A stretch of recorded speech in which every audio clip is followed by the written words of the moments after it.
세상의 모든 축구 이야기 풋볼 살롱입니다. 오늘은 승무패 48회차 EPL 라리가 14경기 초안픽 현미경 분석으로 인사를 드리고 있습니다.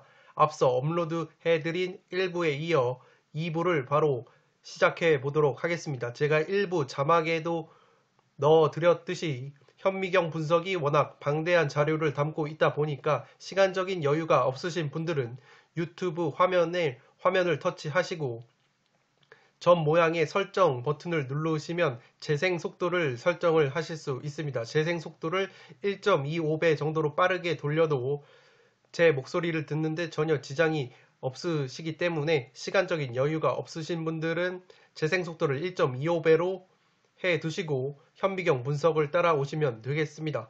8번 경기는 세비야 대 셀타비고의 경기입니다. 세비야 같은 경우에는 시즌 초반 어려움을 겪었다가 지금 그래도 챔피언스 리그를 병행하면서 특유의 조직력으로 한 골차, 두 골차 꾸역승을 거둬 나가고 있는 상황입니다. 세비야 같은 경우에는 원체 득점력이 풍부한 팀은 아니고 탄탄한 수비력과 조직력을 바탕으로 한 골차, 두 골차 신승을 많이 거두는 팀이고 지난 시즌 같은 경우에는 유로파리그 깡패다운 면모를 보여주면서 또다시 유로파리그 우승을 차지했는데 질 경기도 비길 경기도 이기는 어떤 끈끈한 조직력을 보여줬다면 올 시즌 세비야는 상당히 공격 쪽에서 골 결정력이 부족한 모습을 보여주고 있습니다. 아무래도 최전방의 오캄포스 선수가 너무나 투박한 공격력을 보여주고 있고 루크 더용 백업 공격수 스트라이커 자원으로 나오는 이 루크 더용 선수 같은 경우에는 장신 공격수인데 풀타임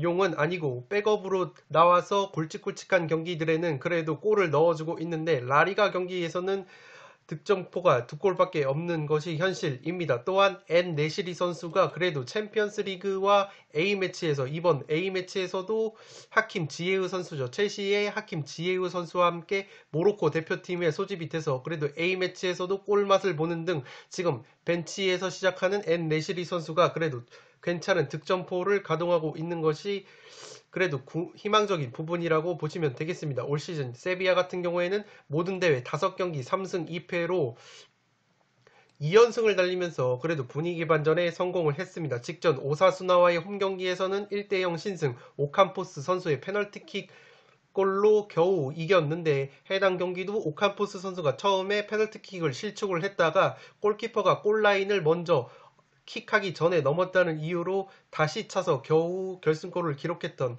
그런 경기입니다. 올 시즌 세비야는 홈경기와 원정경기로 나눠 봤을 때 홈경기에서는 실점이 0.33골로 적은데 그와 마찬가지로 득점이 0.67골로 상당히 저조한 득점력을 보이고 있는 게 세비야라고 보시면 되겠습니다. 원정 같은 경우에는 지금 5골 5실점 1.25골 1.25골 균일한 모습을 보여주고 있는데 세비야의 홈경기 성적을 종합해보면은 그래도 2승 1패로 결과를 가져오고는 있지만 경기당 0.67골로 제가 앞서 말씀드렸던 득점력에 있어서 문제점이 있는 게 세비야라고 보시면 되겠습니다.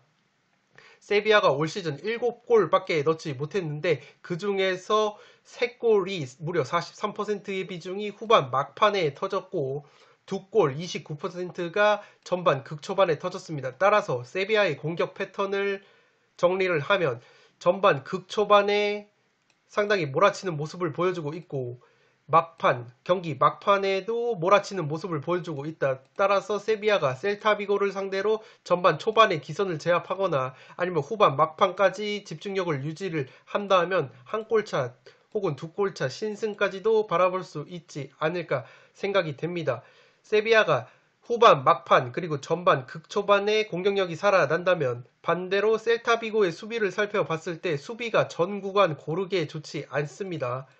올 시즌 15골이나 실점을 하고 있고 3골 그중 가장 많은 골인 3골이 후반 막판 즉 세비야가 강했던 후반 막판에 허용을 하고 있기 때문에 세비야가 특유의 끈끈한 수비를 바탕 그리고 조직력을 바탕으로 해서 무실점 경기를 유지하다가 후반에 엔네시리 선수나 루크 더용 같은 조커 카드를 투입을 해서 세비야 특유의 승리 패턴인 한 골차, 두 골차 신승이 나오지 않을까 싶은 것이 바로 이 8번 경기입니다. 또한 제가 적어놓은 것처럼 이 측면 자원 수소, 암소가 아니라 수소 선수가 AC 밀란에서 상당히 두각을 나타냈었고 지난 시즌과 올 시즌 초반에는 부상으로 상당히 전력 이탈을 하는 기간이 길었는데 이 수소 선수가 부상 복귀가 가능하다고 합니다. 측면에서 이 수소 선수가 나온다면 그래도 측면 공격이 어떻게 보면 조금은 투박한 오캄포스 선수가 보다는 그래도 수소 선수가 조금 더 재기발랄한 모습이 있기 때문에 오캄포스 선수와 더불어서 공격 최전방에 있어서 케미를 발산하지 않을까 싶습니다. 따라서 세비야가 수소 선수의 복귀로 홈에서 그래도 한 골차, 두 골차 신승까지 바라볼 수 있지 않을까 생각이 되고 셀타비고 같은 경우에는 제가 지난 시즌 라리가의 홈 깡패를 꼽아보자면 중하위권 팀에서 에이바르 그리고 셀타비고 바야돌리드 이런 그리고 마요르카 섬에 있는 그 마요르카까지 상당히 중하위권에서 홈팀으로서 깡패다운 면모를 보여줬던 게 바로 셀타비고인데 이 셀타비고가 에이바르 올 시즌 에이바르도 홈보다는 원정에서 괜찮은 모습을 보여주고 있는데 셀타 역시 원정에서 그래도 승점을 챙겨가는 모습입니다. 최근에 라리가에서 5경기 2무 3패로 승리가 없고 직전 승격팀 엘체 원정에서는 그래도 1대1 무승부를 거뒀습니다. 홈과 원정으로 따져봤을 때 원정에서는 그래도 4무 5경기에서 무려 4경기를 무승부를 캤는데 저희 구독자님께서 이 원정 4무가 그래도 중하위권 팀들 간의 경기라는 점에서 체급이 있는 세비야와 경기를 했을 때는 원정 무자위다운 면모가 그래도 조금은 실종되지 않을까라는 그런 피드백을 주셨고 저 역시도 세비야를 상대로 셀타비고가 무승부를 캘 수 있을지는 조금은 의문이라고 봅니다. 홈에서는 0.75골, 실점이 2.5골로 많은 반면 원정에서는 그래도 실점이 한 골대로 막아주고 있어서 물론 원정에서 수비력이 좋지만 득점력은 홈보다도 안 나오는 평균 0.6골을 넣고 있기 때문에 셀타가 제 아무리 수비력이 그래도 실점 한 골로 막고 있다고 해도 세비야와 체급 차이가 조금은 나기 때문에 세비야의 홈 경기에서 무득점, 무실점으로 경기를 마칠 가능성은 조금은 희박하지 않나 싶습니다. 셀타비고는 올 시즌 수비도 문제이지만 6골밖에 넣지 못하는 빈 공이 문제라고 볼 수 있는데 그 중에서도 전반 막판과 후반 초반에 그래도 득점이 조금은 나오고 있는 상황인데 세비야 같은 경우에는 전반 후반 그리고 통틀어서 막판의 수비가 약합니다. 따라서 셀타비고가 강한 전반 막판 그리고 후반 초중반에 세비야가 수비 집중력이 나쁘지 않은 편이기 때문에 셀타비고를 상대로 특유의 끈끈한 수비력을 그래도 조금은 보여줄 가능성이 높지 않을까 싶습니다. 이 셀타비고 같은 경우에는 이아고 아스파스 선수죠. 정신적 지주라고 볼 수 있는 이아고 아스파스 선수에게 득점이 조금 의존을 하는 경향이 있는데 이 이아고 아스파스 선수가 그래도 2경기 연속 공격 포인트 1골 1도움을 올리면서 독박 공격을 책임지고 있습니다. 셀타비고 같은 경우에는 새로운 이슈가 있는데 A매치 기간 전에 감독을 경질을 했습니다. 새로운 감독인 에두아르도 쿠데트 감독이 왔는데 이 감독이 남미 출신의 명장입니다. 남미에서는 그래도 조금은 이름을 날렸던 감독인데 아무래도 지금 셀타비고가 기존에는 기존 감독 체제에서 5백이라고 하죠. 5백. 공격 시에는 3백, 수비 시에는 5백인데 이 수비 지향적인 전술을 들고 나오다가 이 남미 출신의 명장 감독 쿠데트 감독이 부임을 하면서 보다 공격적인 4-2-3-1 포메이션으로 지금 변화가 예상이 되고 있습니다. 따라서 지금 새로운 감독 그리고 남미 스타일을 보여주고 있는 그러한 감독 체제에서 수비적인 축구를 하던 셀타비고 선수들이 급작스러운 4-2-3-1 포메이션으로의 어떤 변화를 가져갔을 경우에 조직력이 끈끈한 세비야를 상대로 오히려 조직력이 상당히 무너지면서 특유의 원정에서의 끈끈한 모습조차 나오지 않을 거라고 생각이 됩니다. 따라서 8번 경기는 세비야의 어떤 한 골차, 두 골차 특유의 패턴, 승리가 나오지 않을까 싶습니다.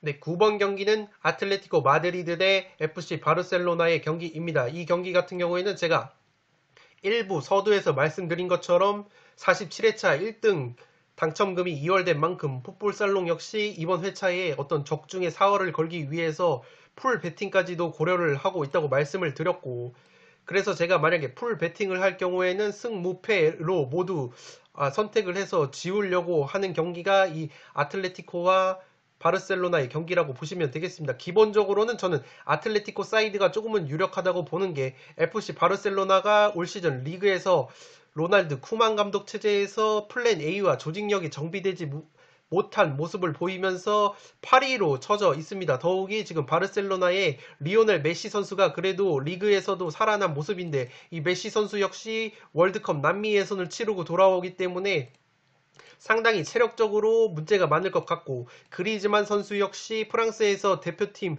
경기를 대부분 풀타임을 소화를 했고, 가장 큰 문제인 것은 이 안수파티, 젊은 공격수인 이 안수파티 선수가 메시 선수보다도 라리가에서 많은 골을 넣고 있는데 지금 부상으로 인해서 시즌이 아웃이 된 상황입니다.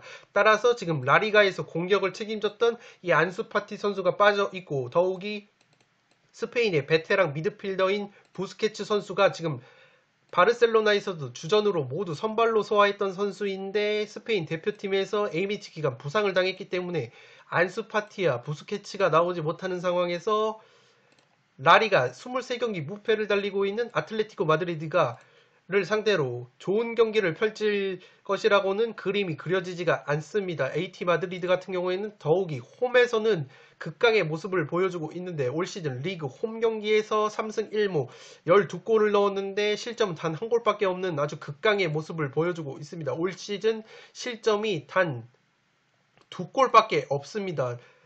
그럴 정도로 지금 짠물 수비, 더욱이 짠물 수비뿐만 아니라 17골로 굉장히 괜찮은 득점력까지 보여주고 있는 것이 아틀레티코 마드리드라고 보시면 되겠습니다. 아틀레티코 마드리드 같은 경우에는 17골 중에서 6골 35%에 해당되는 6골이 후반 막판에 터졌습니다. 반대로 바르셀로나 같은 경우에는 그래도 후반 막판에 수비 집중력이 떨어지는 모습을 보여주지는 않기 때문에 전반 초반에 수비가 약하다는 점, 실점 8골 중에서 2골을 전반 극초반에 먹혔기 때문에 전반 초반만 절 넘긴다면은 그래도 아틀레티코 마드리드를 상대로 대량 실점까지는 피할 수 있지 않을까 싶습니다.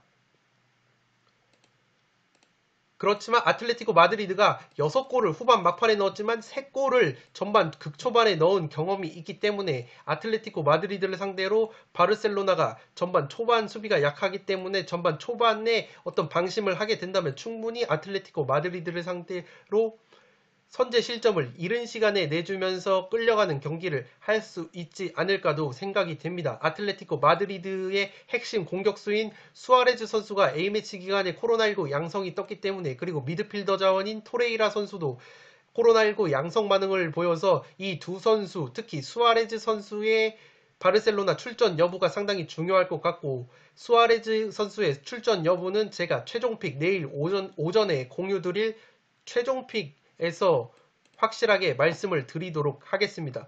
수아레스 선수가 못 나온다고 하더라도 지금 주앙 펠릭스, 그리고 마르코스 요렌테, 그리고 코케 선수 등 최전방 그리고 2선에서 상당히 좋은 모습을 보여주고 있는 것이 아틀레티코 마드리드라고 보시면 되겠고, 만약에 승무패 이렇게 지울 여유가 되지 않는 분들은 그래도 무승부를 기본으로 하되 아틀레티코 마드리드 사이드가 조금은 유리하지 않을까 싶습니다. 메시 선수의 체력적인 열세, 그리고 안수파티 선수의 시즌 아웃, 그리고 핵심 미드필더인 부스케츠 선수의 이탈까지 지금 전력 누수가 조금은 심해 보이는 바르셀로나이고, 올 시즌 바르셀로나가 그래도 2연승을 달리면서 분위기 반전에는 성공했지만 올 시즌 너무나도 많은 실점, 바르셀로나의 이름값에 비해서는 8골로 많은 실점을 하고 있고, 그래도 원정에서는 0.67골로 굉장히 괜찮은 수비를 보여주고는 있는데 홈에서와 비교를 했을 때 그 득점수가 너무나도 차이가 많이 납니다. 득점수는 올 시즌 홈에서 깜뿌 누에서는 2.75골이나 넣고 있는 반면 원정 경기에서는 1.33골에 그치면서 1승 1무 1패를 거두고 있습니다. 더욱이 보시면 알겠지만 나머지 6골을 고른 시간대에 분포를 하면서 실점을 하고 있기 때문에 바르셀로나는 지금 공격은 그래도 괜찮은 편이지만 수비 쪽에서 조금은 기대 이하의 모습을 보여주고 있다는 점을 체크를 하시면 좋을 것 같습니다. 올 시즌 바르셀로나가 15골을 넣었는데 3골이 전반 초반 그리고 후반 막판에 넣었습니다. 반면에 아틀레티코 마드리드는 전반 초반과 후반 막판에 수비가 상당히 강하기 때문에 바르셀로나가 전반 초반 그리고 후반 막판에 골을 넣을 확률은 조금은 희박하다고 보여집니다. 이러한 점을 고려해 봤을 때 바르셀로나가 지금 라리가 23경기 무패 그리고 더욱이 주앙 펠릭스와 마르쿠스 요렌테 그리고 코케, 앙헬 코레아 등 주축 선수들이 절정의 컨디션을 보여주고 있는 아틀레티코 마드리드를 상대로 쉽게 승리를 따낼 가능성은 없어 보인다. 따라서 저는 풀베팅을 할 경우에는 이 경기 그냥 승무패로 지워버리고, 만약에 승무패 지울 여유가 없으신 분들은 무승부를 베이스로 하되 그래도 아틀레티코 마드리드 사이드가 조금은 가능성이 높지 않나 싶습니다. 한 가지 아틀레티코 입장에서는 역대 전적에서 5승 10무 21패로 조금은 열세에 처해 있기 때문에, 그렇지만 지난 시즌 맞대결 같은 경우에는 1승 1무로 우위를 점한 부분도 있기 때문에 여러모로 아틀레티코 마드리드 사이드가 조금은 유력하지 않나 싶습니다. 10번 경기는 에이바르 대 헤타페의 경기입니다. 에이바르는 지금 16위 하위권으로 쳐져 있고, 헤타페 역시 지난 시즌 좋았던 모습과 비교했을 때는 상당히 저조한 성적을 거두고 있습니다. 그도 그럴 것이 헤타페가 상당히 전반 초반부터 많이 뛰는 축구 그리고 압박을 타이트하게 하는 많이 뛰는 축구를 선보이고 있는데, 비아레알 같은 강팀들을 상대로 수비 뒷공간을 많이 노출을 하면서 허무하게 패배를 하는 경기 흐름이 이어지고 있습니다. 직전 헤타페 같은 경우에는 비아레알과의 홈경기에서 뒷공간이 열리면서 1대3 무기력한 패배를 거뒀던 것이 헤타페의 올 시즌 전체적인 흐름을 대별하는 경기라고 보시면 되겠습니다. 에이바르 같은 경우에는 제가 앞서 말씀드렸던 셀타비고처럼 지난 시즌 같은 경우에는 홈에서 상당히 좋은 모습을 보여줬는데, 올 시즌에는 홈에서 승리가 없고 원정에서 2승 1무 1패를 거두고 있는 것이 에이바르입니다. 홈에서는 지금 2무 3패로 부진한데 경기당 0.2골이라는 처참한 득점력을 보여주고 있는 게 가장 큰 원인이라고 보시면 되겠습니다. 홈에서는 클린시트, 무실점 경기가 2회가 있지만 무득점 경기를 4번이나 한 만큼 지금 에이바르가 홈에서 관중이 없는 그러한 부분 때문인지는 몰라도 홈에서 경기력이 나오지 않고 있는 것이 에이바르입니다. 올 시즌 단 6골밖에 넣지 못했는데 그중 3골, 절반이 전반 41분부터 50분, 전반 막판부터 후반 초반에 터진 골이라고 보시면 되겠습니다. 전반 막판부터 후반 초반에 공격력이 사는데, 헤타페 같은 경우에는 지금 수비에 있어서 전반 중반과 후반 초반에 공격력이 살고 후반 막판과 전반 중후반에 수비력이 약합니다. 이 전반 중후반에 수비력이 약하다는 것은 헤타페가 아무래도 전반 초반부터 상대팀을 강력한 압박으로 찍어 누르려고 하기 때문에 전반 중후반에 가서는 체력적으로 조금은 고생을 하는 모습을 보여주죠. 따라서 이 전반 초반에 헤타페가 승부를 걸지 못하면 전반 중후반으로 갈수록 수비 뒷공간을 노출을 하면서 상당히 실점이 많아지는 패턴을 보여주고 있습니다. 그러한 부분에서 지금 에이바르가 전반 막판에 수비가 약한 점은 전반 초반엔 그래도 수비가 괜찮은 편이기 때문에 에이바르가 헤타페의 초반 공세를 조금은 막아내는 데 있어서 상당히 유의미한 자료가 될 수 있다고 생각이 됩니다. 에이바르 같은 경우에는 헤타페와의 역대 전적 2승 5무 5패로 열세인데, 지난 시즌 같은 경우에도 1무 1패로 열세에 빠져 있고, 최다 득점자인 키케가 3골을 넣은 것이 지금 올 시즌 6골 중에서 절반은 키케 혼자 넣고 있을 정도로 상당히 다른 공격수들이 저조한 득점력을 보여주고 있는 것이 문제라고 볼 수 있겠습니다. 에이바르 같은 경우에는 제공권과 직접 프리킥이 강점이 있습니다. 세트피스, 지난 경기에서도 세트피스, 우에스카 원정에서도 세트피스로 골을 넣었었는데, 에이바르가 만약에 헤타페의 위험지역에서 파울을 얻어냈을 경우에는 특유의 세트피스와 직접 프리킥을 동원해서 선제골까지 넣을 수 있을 가능성이 조금은 있다고 봅니다. 그도 그럴 것이 헤타페가 워낙에 위험지역에서 파울이 많은 팀입니다. 워낙에 많은 뛰는 축구 그리고 압박을 가하는 축구를 하기 때문에 자신들의 어떤 위험지역에서도 파울이 많은 경향이 있는데, 만약에 헤타페가 에이바르전에서 파울을 줄이지 못한다면 에이바르 특유의 제공권과 프리킥이 강점인 세트피스를 활용해서 헤타페에게 일격을 가할 수도 있다고 봅니다. 헤타페 같은 경우에는 지금 라리가 기준 1승 1무 3패로 하락세에 빠져 있는데 올 시즌 홈과 원정을 따져봤을 때는 그래도 홈에서 3승을 거두면서 홈에서는 괜찮은 경기력을 보여주고 있는데 원정에서는 지금 올 시즌 1승도 없습니다.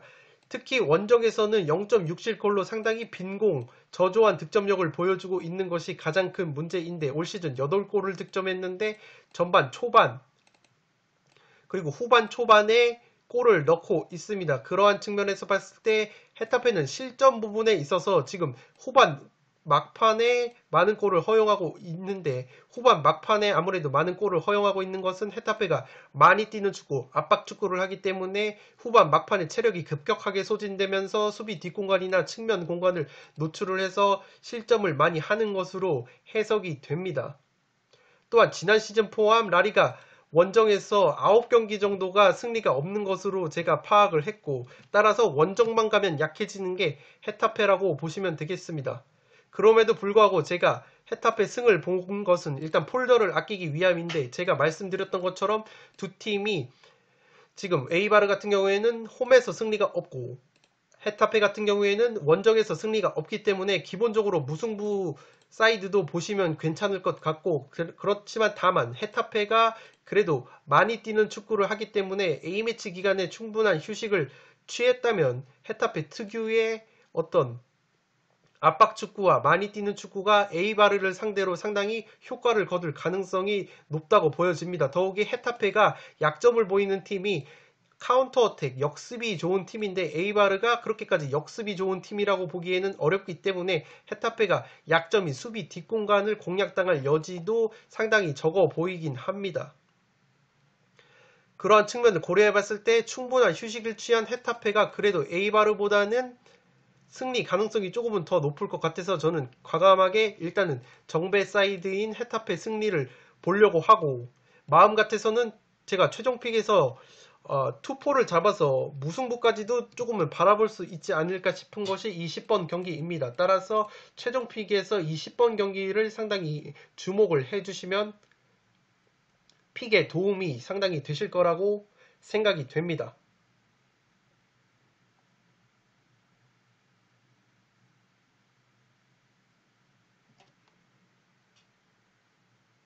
네, 11번 경기는 셰필드 대 웨스트햄의 경기입니다. 셰필드 같은 경우에는 올 시즌 단 1승도 없이 1무 7패로 EPL 최하위로 쳐졌고 웨스트햄은 모예스 감독이 들고 나온 5백 선수비 후 역습 전술로 재미를 보고 있어서 지금 12위로 상당히 순항 중에 있습니다. 셰필드 같은 경우에는 아무래도 지난 시즌 크리스 와일더 감독 체제에서 변칙적인 3백으로 센세이션을 일으켰었는데 주축 선수들이 부상이나 혹은 이적으로 인해서 결장 그리고 전력 누수가 발생한 것이 상당히 지금 시즌 초반에 어려움을 겪고 있는 원인이라고 보시면 되겠습니다. 셰필드의 골문을 지켜줬던 딘 핸더슨 골키퍼가 친정팀인 맨유로 임대 생활을 끝나고 돌아갔고 그렇기 때문에 지금 많은 실점 14골을 내주는 것도 이 딘 핸더슨 골키퍼가 없는 것이 상당히 크다고 보고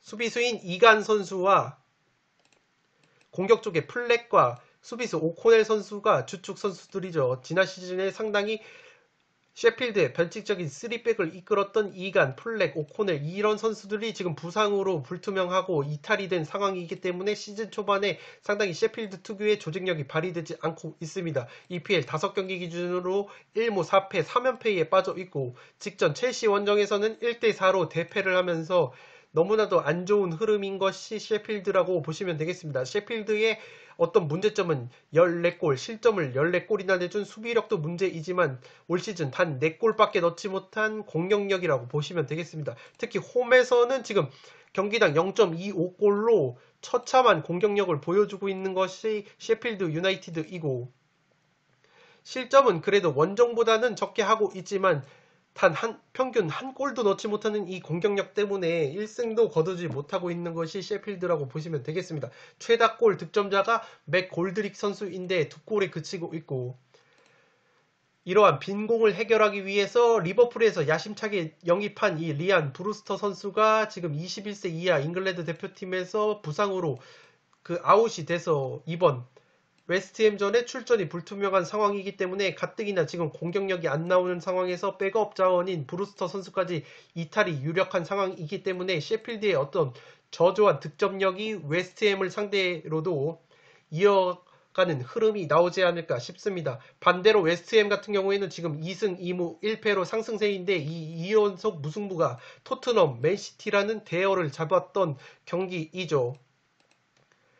웨스트햄이 수비 시에는 5백, 공격 시에는 3백으로 전환되는 모예스 감독의 선수비 후 역습 전술로 상당히 재미를 보고 있고, 지금 최전방에 안토니오 선수가 가장 많은 골을 넣었었는데 이 안토니오 선수가 햄스트링 부상에서 지금 복귀가 유력한 상황입니다. 더욱이 안토니오 선수가 없을 때에도 측면 자원이 보엔 선수가 최전방으로 가거나 포르나스 선수가 최전방으로 이동을 하면서 3백 기반으로 한 역습 축구가 상당히 위력을 발휘했던 것이 웨스트햄이고, 더욱이 2부 리그에서 야심차게 2부 리그 브렌트포트에서 맹활약했던 윙어 벤 라마 선수까지 지금 벤치에 출격을 대기를 하고 있기 때문에 웨스트햄의 빠른 역습이 상당히 위력을 발휘할 것으로 보입니다. 또한 지금 데클란 라이스 선수가 주장이죠. 웨스트햄의 수비형 미드필더 데클란 라이스 선수가 잉글랜드 대표팀에서 풀타임 경기를 많이 소화를 하고 왔지만 그래도 잉글랜드 대표팀에서 좋은 모습을 보여줬기 때문에 지금 미드필더와 최전방에서 상당히 분위기가 좋은 것이 웨스트햄이라고 보시면 되겠습니다. 올 시즌 웨스트햄은 홈 경기와 원정 경기로 나눠봤을 때 그래도 원정에서 홈보다 많은 득점, 그리고 실점은 그래도 많이 하고 있지만 홈보다 많은 득점을 해주면서 원정에서도 1승 1무 2패로 꾸준히 승점을 챙긴 것이 웨스트햄이라고 보시면 되겠습니다. 웨스트햄은 A매치 기간에 윙어죠. 야르몰렌코 선수가 코로나19 양성을 받았지만 이 야르몰렌코 선수가 그래도 주전급은 아니라는 점에서 그렇게까지 큰 전력 누수는 아니라고 생각이 되기 때문에 셰필드 지금 굉장히 안 좋은 흐름 속에서 주축 선수들이 대부분 부상으로 이탈을 했고, 더욱이 지금 올 시즌 홈에서 경기당 0.25골밖에 넣지 못하는 빈공의 셰필드가 아무리 홈 경기라고 할지라도 최근 분위기가 너무나도 좋은 웨스트햄 상대로 좋은 경기를 펼칠 것이라고는 그림이 그려지지가 않습니다. 웨스트햄 같은 경우에는 지금 안토니오 선수까지 복귀가 가능하다는 점에서 웨스트햄 특유의 선수비 후역습 전술이 셰필드를 상대로 효과를 발휘하지 않을까 싶습니다. 따라서 11번 경기는 웨스트햄 사이드가 조금은 유력해 보이지 않나 싶습니다. 12번 경기는 카디스 대 소시에다드의 경기입니다. 카디스 같은 경우에는 우에스카, 엘체와 함께 이번 시즌에 프리메라 리가로 승격을 한 팀인데 올 시즌 승격팀 중에서 가장 좋은 성적을 보여주고 있습니다. 6위까지 치고 올라왔는데 4승 2무를 거뒀는데 그 4승이 모두 원정에서 따낸 승리입니다. 이상하게 카디스가 올 시즌 홈에서는 1승도 없는데 원정에서는 클린시트 무실점 경기를 4번이나 하면서 원정에서 강한 모습을 보여주고 있습니다. 그러한 점에서 지금 라리가 1위를 달리고 있는 소시에다드를 홈으로 불러들였을 때 과연 카디스의 경기력이 나올 수 있을까 하는 의문이 들기에 충분한 부분이라고 생각이 됩니다. 올 시즌 카디스가 홈에서 고전하는 것이 0.5골밖에 넣지 못하고 있는 이 빈공 때문인데 그래도 원정에서는 경기당 1.2골을 넣는 모습을 보여주고 있는 반면 홈에서는 경기당 한 골조차 넣지 못하고 있는 이러한 빈공 때문에 카디스가 올 시즌 홈에서 승리가 단 한 차례도 없습니다. 더욱이 원정에서는 지금 무실점 경기를 4번이나 했을 만큼 수비력도 상당히 괜찮은데 홈에서는 실점도 1.5골로 많아서 카디스가 홈에서 소시에다드를 상대로 좋은 경기를 할 수 있을지는 조금은 고개가 갸우뚱해지는 대목이라고 보실 수 있겠습니다. 카디스의 공격 패턴을 보시면 올 시즌 8골 중에서 4골이 바로 전반 막판과 후반 초반에 터졌는데 소시에다드가 수비력을 봤을 때 올 시즌 4골밖에 내주지 않았을 정도로 짠물 수비가 일품이라고 보시면 되겠는데 소시에다드가 카디스가 강한 시간대인 전반 막판과 후반 초반에 수비력이 상당히 강한 편이고 오히려 소시에다드는 후반 중후반에 조금 수비 집중력이 약화되는 모습을 보여주고 있기 때문에 카디스가 가뜩이나 홈에서 빈공인데 이렇게 짠물 수비를 보여주고 있는 소시에다드를 상대로 득점포를 가동할 수 있을지 조금은 의문이 드는 경기라고 보시면 되겠습니다. 올 시즌 카디스의 최다 득점자인 네그레도 선수가 지금 부상자 명단에 올라와 있는데 네그레도 선수의 출전 여부가 상당히 중요할 것으로 보입니다. 아직까지 결장이 확정된 것은 아니지만 네그레도 선수가 부상자 명단에는 올라와 있기 때문에 만약에 이 네그레도 선수가 도움까지 3개를 올리고 있는데 카디스와 소시에다드전에 결장을 하게 된다면 카디스 입장에서는 공격 쪽에 상당한 전력 누수라고 보시면 되겠습니다. 또한 네그레도 선수뿐만 아니라 중앙 미드필더죠. 주전으로 뛰고 있는 호세 마리 선수도 부상 아웃이 유력하고 최전방 공격수 로자노 선수도 부상으로 아웃이 됐기 때문에 지금 전체적인 오른쪽 측면 자원인 산체스 선수까지도 불투명한 상황이기 때문에 가뜩이나 홈에서 득점력이 안 좋은 카디스가 이렇게 공격진의 주요 자원들이 부상으로 결장이 유력한 상황에서 소시에다드를 상대로 승리를 거두기에는 조금은 힘들 것으로 보입니다. 반면에 소시에다드는 지금 흐름이 너무나도 좋고 3연승을 달리고 있고 원정과 홈을 따졌을 때 오히려 원정에서 극강을 또 모습을 보여주고 있습니다. 경기당 2.75골에 실점은 0.5골로 3승 1무 무패 11골 2실점으로 원정에서 상당히 강한 모습을 보여주고 있기 때문에 카디스 원정에서도 굉장히 좋은 경기를 펼치지 않을까 싶습니다. 더욱이 지금 소시에다드에서 최다 득점을 보여주고 있는 이 오야르사발 선수가 스페인 대표팀에 합류를 했었는데 스페인 대표팀에서도 A매치에서 득점을 기록할 정도로 굉장히 좋은 흐름을 보여주고 있고 오야르사발 선수와 함께 공격을 이끌고 있는 포르투 선수도 4골 2도움을 올리고 있기 때문에 그리고 베테랑 미드필더죠. 맨체스터 시티를 떠난 다비드 실바 선수까지 지금 축구 도사다운 면모를 보여주고 있는 소시에다드이기 때문에 소시에다드의 화력을 카디스가 홈에서 막아내기란 상당히 역부족이지 않을까 싶습니다. 더욱이 지금 소시에다드 같은 경우에도 주전 센터백인 노르망 선수가 징계로 결장한다는 점은 수비에 있어서 그리고 우측 풀백 고로사벨 선수도 지금 부상으로 아웃이 돼 있는 상황이기 때문에 수비력이 조금은 약화될 가능성이 조금은 있지만 그래도 스쿼드 뎁스 측면에서 이 노르망 선수와 고로사벨 선수를 대체할 선수가 있고 더욱이 지금 원정에서 평균 2.75골이라는 막강한 화력을 보여주고 있는 소시에다드가 홈에서 안 좋은 모습을 보여주고 있는 카디스를 상대로 상당히 무난한 승리를 가져갈 수 있지 않을까 싶습니다. 더욱이 카디스가 지금 주축 선수들이 대부분 불투명한 상황이기 때문에 12번 경기는 소시에다드 사이드가 조금은 유리해 보이지 않나 싶습니다.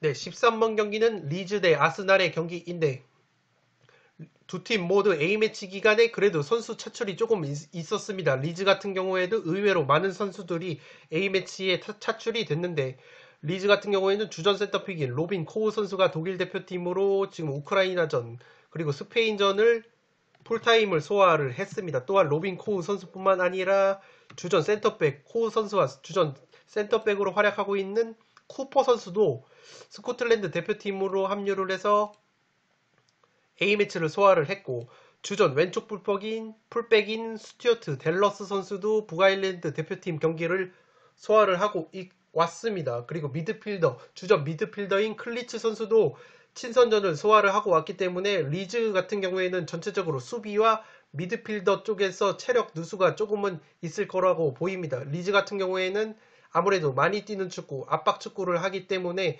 A매치를 소화하고 온 선수들이 그래도 수비와 미드필더 쪽에 조금은 있기 때문에 비엘사 감독의 어떤 특유의 역동적인 축구가 제대로 작동이 될지는 조금은 의문이라고 보시면 되겠습니다. 아스날 같은 경우에도 리즈 못지않게 많은 선수들이 A매치를 소화를 하고 왔죠. 더욱이 엘네니 선수가 지금 코로나19 양성 반응을 보였다는 점은 상당히 아스날 입장에서는 전력 누수가 예고되는 상황입니다. 그도 그럴 것이 아르테타 감독 체제에서 엘네니 선수가 토마스 파티 선수와 함께 아스날의 중원의 어떤 핵심적인 역할을 하고 있는데 이 엘네니 선수가 리즈 유나이티드전에 결장을 한다면 중원 공백 그리고 빌드업과 수비적인 측면에서 아스날에게 상당히 큰 전력 누수가 예상이 됩니다. 더욱이 엘네니 선수 대신 중원 자원으로 나올 수 있는 그라니트 자카 선수 역시 A매치에서 상당히 혹사를 당하고 왔기 때문에 중원 쪽에서 전력 누수가 예상되는 것이 아스날이라고 보시면 되겠습니다.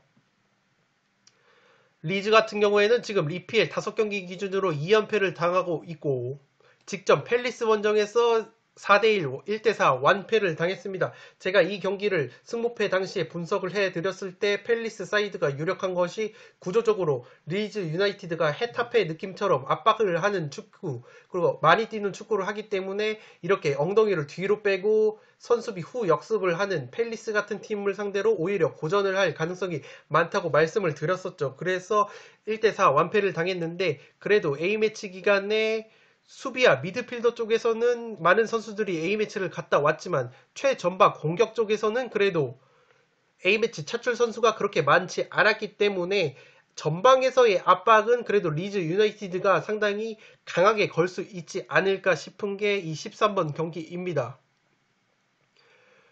올 시즌 홈과 원정을 나눠봤을 때 홈에서 1.5골 오히려 원정에서 화력이 살아나는 모습이네요. 그리고 또한 수비력적인 측면에서도 근소하게 원정에서 실점을 조금은 덜 하고 있는 것이 리즈 유나이티드라고 보시면 되겠습니다. 문제인 것은 그래도 클린시트가 0회라는 점인데 아무래도 리즈가 수비 뒷공간을 많이 노출하다 보니까 빠꾸 없는 경기 양상이 나오고 올 시즌 무승부가 단 한 차례밖에 없는 것도 뭐 아니면 도 느낌의 경기가 많이 나오는 것이 바로 리즈 유나이티드의 어떤 전술적인 측면에 기인한다고 보시면 되겠습니다. 그와 마찬가지로 아스날 역시 올 시즌 8경기를 치렀는데 무승부가 단 한 번도 없다는 점에서 해당 경기는 무승부가 보이지는 않는 것 같고 양팀이 난타전을 벌이는 양상에서 승패가 갈릴 것으로 보이기 때문에 저는 초안픽에서는 승패 투포를 잡아보려고 합니다. 아스날 같은 경우에는 지금 리즈 유나이티드가 제가 앞서 팰리스 같이 엉덩이를 뒤로 빼고 선수비 후역습을 치는 팀한테 조금은 약한 모습을 보인다고 말씀을 드렸는데 리즈 유나이티드는 오히려 아스날처럼 자신들만의 축구 빌드업으로 차근차근 전진하는 축구를 구사하는 팀들을 상대로 특유의 압박을 가하면서 자신들이 원하는 축구를 할 가능성이 높기 때문에 리즈 유나이티드의 승리 사이드도 조금은 보이는 것이 13번 경기라고 할 수 있겠습니다. 아스날 같은 경우에는 지금 모든 경기 3승 2패를 달리고 있는데 직전 아스톤 빌라와의 홈 경기에서 0대3으로 대패한 것이 상당히 뼈 아프게 작용을 했습니다. 올 시즌 홈과 원정을 나눠봤을 때 양쪽 모두 2승 2패로 균등한 성적을 보여주고 있고 득점력과 실점 부분에서도 비슷한 모습을 보여주고 있는데 원정에서 그래도 실점이 조금은 적은 편입니다. 홈에서 1.5골을 실점하는 것과 비해 원정에서는 실점 1골로 그래도 클린시트가 2회나 된다는 점에서 원정에서 그래도 수비력이 조금은 나오고 있다는 점은 고무적이라고 볼 수 있겠습니다. 리즈 같은 경우에는 그래도 올 시즌 많은 골을 넣고 있는데 14골 중에 3골이 후반 막판과 후반 초중반에 나오고 있습니다. 따라서 리즈를 상대로 아스날이 지금 전반 막판과 후반 초중반에 정신을 차리지 못하면 리즈 특유의 몰아붙이는 축구에 상당히 실점을 할 가능성도 높다고 보여지고 아스날 같은 경우에는 실점이 10골로 많은데 지금 그래도 리즈가 강한 모습을 보여주고 있는 시간대에서는 그래도 많은 실점을 하고 있지는 않다는 점에서 아스날이 충분히 수비 집중력을 유지를 한다면 리즈를 상대로도 그래도 자신들의 빌드업 축구를 해낼 수 있지 않을까 하는 인사이트까지 나올 수 있겠습니다. 리즈는 득점도 많지만 실점 또한 17골로 많은데 17골 중 4골이 지금 후반 61분부터 70분 그러니까 후반 중반에 많은 실점을 하고 있고 전반 초중반에도 많은 실점을 하고 있습니다. 반대로 아스날 같은 경우에는 전반, 후반을 통틀어서 중반에 공격력이 강한 모습을 보여주고 있기 때문에 아스날이 지금 후반 61분부터 70분에 강한 모습을 보여주고 있는데 리즈가 지금 후반 61분과 70분에 4골이나 먹히고 있다는 점은 아스날이 충분히 리즈의 취약 시간대를 공략할 수 있는 여지는 충분하다고 보여집니다. 다만 지금 아스날에 제가 오늘 아침에 접한 기사에 따르면은 아스날 선수단 분위기가 상당히 좋지 않은 게 뭐냐면 대표팀 경기에 소집이 되지 않았던 다비드 루이즈 선수와 세바요스 선수가 훈련 도중에 세바요스 선수가 거친 태클을 가하면서 루이즈 선수가 세바요스 선수의 얼굴을 가격을 했다고 합니다. 그래서 세바요스 선수가 코피까지 흘렸다는 어떤 현지 언론의 보도가 나왔는데 세바요스 선수의 말에 의하면 페이크 뉴스다, 가짜 뉴스라고는 하는데 아무 근거 없이 그러한 기사가 나왔을 리는 없고, 어쨌든 선수단 분위기가 상당히 좋지 않고, 윌리안 선수 같은 경우에는 지금 돌연 영국 같은 경우에는 지금 봉쇄 조치가 내려져 있는데 돌연 두바이 여행을 떠났다고 하네요. 그래서 지금 윌리안 선수의 출전 여부도 상당히 불투명하고, 엘네니 선수가 지금 코로나19 양성으로 불투명한 상황에서 토마스 파티, 아틀레티코 마드리드에서 야심차게 영입한 이 토마스 파티 선수가 가나 대표팀에서 넓적다리 부상으로 하차를 했기 때문에 다가오는 리즈전에도 출전이 불투명한 상황입니다. 따라서 아스날이 지금 토마스 파티와 엘네니가 만약에 리즈 유나이티드전에 나올 수 없다면 중원에서 상당히 전력 누수가 예상이 되고, 리즈 역시 켈빈 필립스, 이 핵심 미드필더라고 볼 수 있는 켈빈 필립스가 부상으로 아웃이 된 점은 아스날전을 앞두고 상당히 큰 전력 누수라고 볼 수 있겠지만, 그래도 공격 쪽에서 로드리고 선수가 코로나19 양성 이후에 복귀 가능성이 높기 때문에 만약에 아스날이 토마스 파티와 엘네디가 나설 수 없다면 전력 누수가 큰 쪽은 아스날이라고 보기 때문에 두 팀의 경기는 두 팀이 모두 지금 무승부를 거의 거두지 않고 있는 경기 양상을 보여주고 있기 때문에 난타전 양상 속에서 승패가 갈릴 것으로 보이기 때문에 저는 13번은 승패 투포를 한번 초안픽으로 잡아보도록 하겠습니다.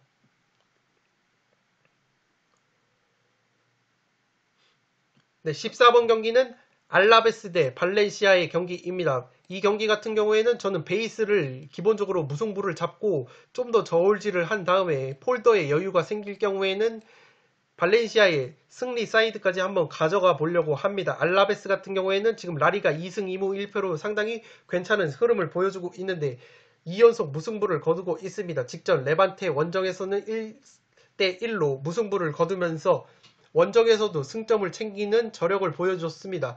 그렇지만 홈과 원정을 따져봤을 때 올 시즌 홈에서 상당히 저조한 득점력을 보여주고 있는 것이 알라베스입니다. 알라베스의 투톱을 이루고 있는 장신 공격수 190이 훌쩍 넘는 호셀루 선수와 그래도 180대의 빠른 발을 갖고 있는 루카스 페레스 선수가 알라베스의 어떤 빅앤 스몰 조합으로 투톱을 이루고 있는데, 이 호셀루와 루카스 페레스가 단 한 골밖에 기록을 하지 못하면서 특히 홈에서는 상당히 저조한 득점력을 보여주고 있습니다.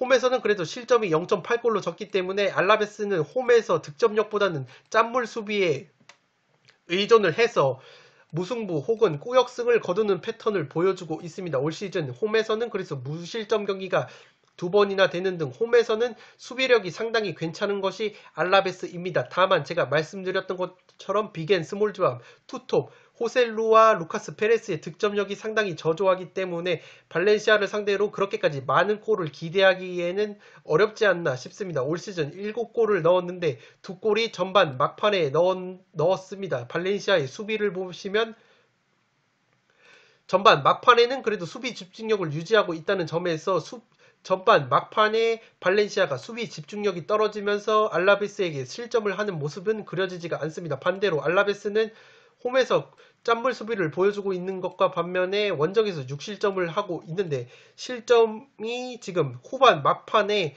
많은 실점을 하고 있습니다. 반대로 발렌시아 같은 경우에는 그래도 후반 중반에 공격력이 살기 때문에 알라베스가 후반 막판에 약하다는 점은 그래도 발렌시아를 상대로 위안을 삼을 수 있는 요소가 되지 않을까 싶습니다. 지난 시즌 알라베스가 발렌시아와의 상대 전적을 따져봤을 때 3무 1무 6패로 지난 시즌 역시 1무 1패로 열세를 가져가고 있고, 올 시즌 제가 말씀드린 것처럼 2골 이상 넣은 선수가 없기 때문에 상당히 공격력이 저조하다고 보시면 되겠습니다. 알라베스는 주전 오른쪽 측면 자원인 에드가 멘데스 1골 1도움을 올린 선수가 지금 퇴장 징계로 결장을 하기 때문에 공격 쪽에서도 전력 누수가 있는 것이 알라베스라고 보시면 되겠습니다. 그래도 홈에서는 한 명이 퇴장당한 상황에서 바르셀로나를 상대로 1대1로 비긴 바가 있기 때문에 알라베스가 많은 골을 넣지 못하더라도 발렌시아를 상대로 짠물 수비를 보여주면서 충분히 무승부까지는 가져갈 수 있기 때문에 저는 이 경기가 기본적으로는 무승부를 베이스를 잡으려고 합니다. 발렌시아 같은 경우에는 직전 경기에서 레알 마드리드를 상대로 충격적인 4대1 승리를 거두면서 승무패 47회차 1등 2월에 혁혁한 공을 세웠었죠. 그렇지만 발렌시아가 이날 4골을 넣었는데 3골이 모두 페널티킥이었습니다. 솔레르 선수가 3골 모두 페널티킥으로 넣어서 페널티킥으로 3골을 넣었다는 점은 조금은 유념을 해 두셔야 될 것 같고, 올 시즌 발렌시아는 여전히 홈에서 좋은 모습을 보여주고 있습니다. 홈에서 경기당 2.2골을 넣어주면서 괜찮은 화력을 보여주고 있는데, 원정에서는 경기당 1골로 저조한 득점력을 보여주고 있습니다. 올 시즌 그래도 원정에서 1승 3패로 무승부가 없는데 3패를 거뒀지만 그래도 소시에다드 원정에서 1대0 승리, 지금 1등을 달리고 있는 소시에다드 원정에서 승리를 거뒀었고 나머지 3패를 당했었는데 모두 1대2로 아쉽게 패배했다는 점에서 그래도 원정에서는 경기력이 나쁘지 않은 편이라고 보시면 되겠습니다. 올 시즌 15골을 넣고 있는데 전반 31분부터 40분 사이에 많은 골을 넣고 있는데, 알라베스의 수비가 그래도 전반에는 괜찮은 모습을 보여주고 있기 때문에 해당 측면에서는 알라베스도 그래도 특유의 홈에서의 짠물 수비를 유지할 가능성은 충분하다고 보여지고,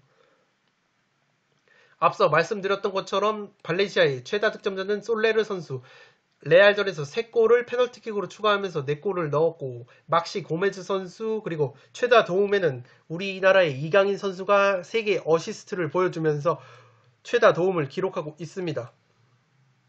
양팀의 특징으로는 모두 세트피스 공격이 강하지만 동시에 세트피스 수비도 약하다는 점이 있는데, 앞서 말씀드렸던 것처럼 알라베스에는 장신 공격수 호셀루 선수가 있기 때문에 세트피스 상황에서 알라베스가 충분히 득점이 가능하다고 보여집니다. 더욱이 지금 발렌시아가 189cm의 장신 수비수인 디앙카비 선수가 엘체전 이후에 부상으로 한 달가량을 지금 나오지 못하고 있는 상황에서 182cm의 젊은 수비수인 우고 길라몬 선수가 지금 나오고 있는데, 이 선수가 프로필마다 어떤 사이트에서는 179cm라는 말도 있고 어떤 사이트에서는 182cm라고 나오는 경우도 있는데, 어쨌든 190cm의 호셀루가 버티고 있는 알라베스를 상대로 이 키가 작은, 아직까지도 키가 자라고 있는 20살의 이 우고 길라몬 선수가 제공권을 과연 따낼 수 있을까라는 의문이 들지만, 지난 레알 마드리드전에서도 이 길라몬 선수가 의외로 제공권을 가장 많이 따냈고 클리어링도 가장 많이 해내면서 4대1 승리에 일조를 했다고 합니다. 그래서 이 길라몬 선수가 의외로 키는 작지만 제공권이 그래도 괜찮은 편이어서 알라베스의 어떤 제공권을 앞세운 세트피스 상황에서도 대처가 가능하지 않을까 싶습니다. 따라서 그런 점을 고려를 해봤을 때 발렌시아가 그래도 원정에서 지금 무승부가 없지만 3패를 당한 경기가 모두 한 골차 석패였고, 소시에다드를 상대로도 승리를 거뒀었을 만큼 원정에서 그래도 나쁘지 않은 경기력을 보여주고 있다. 더욱이 직전 레알 마드리드와의 홈 경기에서 4대1 대승을 거뒀기 때문에 지금 상승세를 이어갈 수 있고, 더욱이 발렌시아의 풀백인 호세 가야 선수가 스페인 대표팀에서 맹활약, 어시스트를 많이 하고 왔기 때문에 상당히 발렌시아가 여러모로 분위기가 좋고, 알라베스 역시 지금 나쁘지 않은 흐름을 보여주고 있고, 홈에서는 득점력이 저조하지만 반대로 실점 또한 적기 때문에 이 경기는 상당히 5대5 경기가 나올 것이라고 예상이 되고, 베이스를 무로 잡고 폴더에 여유가 되시는 분은 그래도 발렌시아가 주축 선수들이 A매치에서 좋은 모습을 보여주고 왔고 직전 레알 마드리드 전 대승의 어떤 상승세를 이어갈 여지는 충분하다고 보이기 때문에 투포를 잡으신다면 무승부와 패배 투포를 추천을 드리도록 하겠습니다. 네, 이것으로 숨가쁘게 승부패 48회차 14경기 현미경 분석을 모두 마무리했습니다. 초안픽 같은 경우에는 아직까지 아무래도 EPL과 라리가가 주말에 펼쳐지기 때문에 감독님들께서 인터뷰를 다 하지 않았기 때문에 부상자 및 결장자 정보는 제가 내일 오전에 공유드릴 최종픽에서 충분히 취합을 한 뒤에 최종픽의 부상자 및 결장자 정보를 반영을 해서 초안픽에서 최종픽에서 바뀌는 부분을 조금은 명확하게 표시를 해둬서 여러분들에게 최종픽에서 많은 정보를 마지막까지 공유를 해드리도록 하겠습니다. 그러한 의미에서 해당 영상을 오늘 초안픽을 면밀하게 분석을 하시고 내일 오전에 올려드릴 최종픽까지 빠짐없이 챙겨 가신다면 그래도 승부패 48회차에서 조금은 1등이 2월된 만큼 그래도 유의미한 적중까지 기대해 볼 수 있지 않을까 싶습니다. 끝으로 영상이 도움이 되셨다면 좋아요와 구독 버튼을 눌러주시면 풋볼살롱 채널에 크나큰 도움이 됩니다. 그럼 저는 내일 오전, 토요일 오전 승무패 48회차 부상자 및 결장자 정보가 취합된 최종픽 독식 분석으로 찾아뵐 것을 약속드리면서 이만 물러가 보도록 하겠습니다. 지금까지 풋볼 살롱이었습니다. 감사합니다.